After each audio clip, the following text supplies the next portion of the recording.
Bonjour à tous les investisseurs, vos grands-mères les sportives qui font des marathons les amis. Je vous accueille encore avec un beau soleil, un gros soleil et c'est magnifique. Bon alors, le thème de la vidéo d'aujourd'hui. Déjà, on va essayer de ne pas faire 10 minutes là, comme à chaque fois. Et voilà, donc je me suis mis un petit programme. Ça devient sérieux. Donc, pour commencer, je me suis trompé. Voilà. Mea culpa. Sur le prix d'achat d'Hermès. Donc voilà, c'est pour ça aussi je vous dis qu'il faut croiser les sources. Malgré toute la bonne volonté des gens, ils peuvent faire des erreurs et c'est important de croiser les sources. Donc mon nouveau prix d'achat Hermès, il est aux alentours de 1600, 1500 euros. Donc voilà, tout à l'heure, avant il était à 2130 je crois. Donc on est loin de l'ancien prix d'achat. Mais aujourd'hui, je crois qu'Hermès est à 1610, 1600 et quelques. Donc on rentre en zone d'achat sur l'action Hermès. Donc moi, je renforce. Mais du coup, je renforce un peu tard au bon prix, quoi. J'avais déjà renforcé avant au mauvais prix. Donc j'ai un prix d'achat sur Hermès en moyenne à 2000 euros. Donc voilà, il n'est pas trop tard pour bien faire les choses, mais ça fait un peu chier d'avoir acheté autant au mauvais prix. Donc croisez les sources les amis. Et ça marche pour moi aussi. Hein. Nouveau prix d'achat sur Hermès.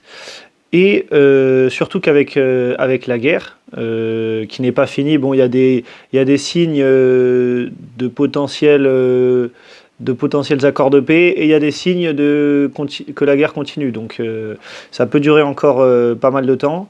Du coup, surtout qu'avec la guerre, les résultats des entreprises de luxe notamment risquent d'être fortement affectés. Donc le prix cible pourrait baisser davantage. Je sais par exemple qu'il y a Ferrari, parce que pour lutter contre le fait que le détroit d'Ormuz soit bloqué, ils ont livré des Ferrari au Moyen-Orient, donc Dubaï, Émirats Arabes Unis, etc., en avion, pour que les riches puissent continuer d'acheter leurs Ferrari. Je trouve cette anecdote folle quand même, que les gens en période de guerre, ils pensent acheter des Ferrari. Mais voilà, le luxe souffre avec cette guerre au Moyen-Orient. Alors sur LVMH, est-ce que j'ai un nouveau prix cible? LVMH, je crois qu'il était avant à 480 et là je me le suis noté entre 460 et 400 quoi. Donc bon, il a pas fortement diminué. Mais voilà, j'ai mis à jour ma liste. Donc la voici. Donc on a LVMH entre 460 et 400. Air Liquide, ça n'a pas bougé, c'est 155. ASML 650, ça n'a pas bougé. Nvidia 131. Hermès entre 1600 et 1500 euros. Dassault Systèmes, bon, j'achète pas, mais c'est à 20 euros.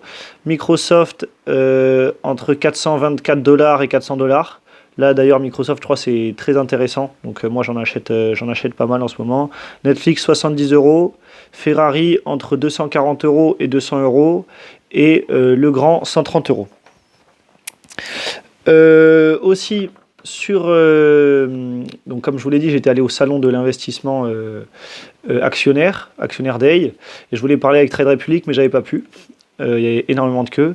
Du coup, je les ai contactés via l'application pour leur demander si on pouvait s'inscrire au nominatif administré. Donc, par exemple, pour Air Liquide, il y a des énormes avantages en fait quand on est inscrit au nominatif administré, c'est-à-dire qu'on est dans le registre des actionnaires Air Liquide, on est invité aux assemblées générales. Tous les 2 ans, on a une action gratuite. Et si on a, je ne sais pas si c'est tous les 2 ans, mais en tout cas régulièrement on a une action gratuite, donc c'est 160 euros quand même. Et on a aussi, si on a 2 ans d'ancienneté, on a plus 10% sur les dividendes et plus 10% sur l'action gratuite, je crois. Donc c'est très intéressant d'être inscrit au nominatif administré sur Air Liquide, et c'est pas possible sur Trade Republic, et ils m'ont dit c'est que pour les entreprises allemandes. Donc ça fait un peu chier. Et du coup, j'ai regardé si c'était possible sur Interactive Brokers et je crois que c'est pas possible non plus. Donc, tout simplement, j'ai appelé ma banque et je leur ai demandé si c'était possible d'être, donc moi je suis chez Crédit Mutuel, d'être au nominatif administré chez Crédit Mutuel. Et du coup, ils m'ont passé un conseiller en gestion de patrimoine. Et il m'a dit c'était possible, etc. Il m'a conseillé d'ouvrir un compte titre et un PEA chez eux. Surtout que les frais sont plutôt bas. Donc voilà, dans les jours à venir, je pense que je vais ouvrir un PEA, enfin soit juste un compte titre, non, pardon, soit juste un PEA, donc pour Air Liquide, Hermès, etc. Ou soit PEA et compte titre. Et là, dans ce cas-là, je mets toutes mes actions sur mon compte Crédit Mutuel. Et je suis plus du tout sur Trade Republic. Je resterai sur Trade Republic que pour les crypto-monnaies. Donc je vais faire ça. Et du coup, j'ai l'honneur de vous dire qu'à 21 ans, je vais avoir un conseiller en gestion de patrimoine. La phrase est folle.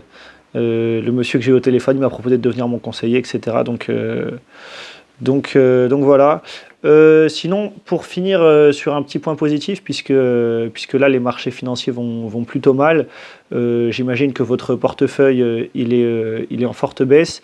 Il y a la dernière vidéo d'Orient TFI qui donne un peu de perspective et qui fait du bien à la santé mentale, on va dire, pour éviter de stresser malgré cette chute des cours.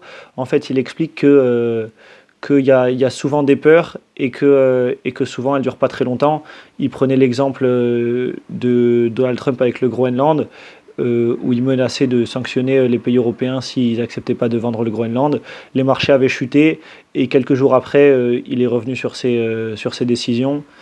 Donc voilà, souvent le marché a très peur et c'est à ce moment-là qu'il faut acheter et souvent les peurs ne durent pas très longtemps.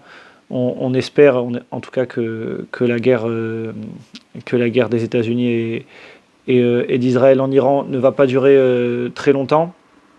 Après, je pense que Donald Trump n'a aucun intérêt à déclencher une crise pétrolière mondiale.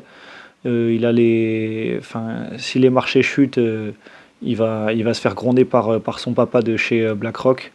Donc, donc je pense qu'il n'a aucun intérêt à que la finance chute. Et si jamais il y a une grosse crise pétrolière avec des grosses conséquences sur l'économie, je pense qu'il va tout simplement arrêter la guerre pour que l'Iran rouvre le détroit d'Ormuz. Mais voilà, je vous conseille d'aller voir la vidéo d'Orient TFI, elle donne un peu d'espoir et c'est bien aussi de mettre en perspective les événements actuels pour voir qu'en fait on est dans une grande période de peur, mais en fait sur un an, c'est une peur qui n'est que provisoire et justement c'est le bon moment de renforcer ces actions auxquelles on croit sur le long terme. Surtout si elle rentre en zone en prix d'achat. Voilà, je vous fais de gros bisous. J'ai essayé de ne pas faire une vidéo trop longue. Pour l'instant, on n'est pas encore en 5 minutes, mais ça va, c'est pas super long. Je vous fais des gros bisous et puis à la prochaine. Je vous tiens au courant.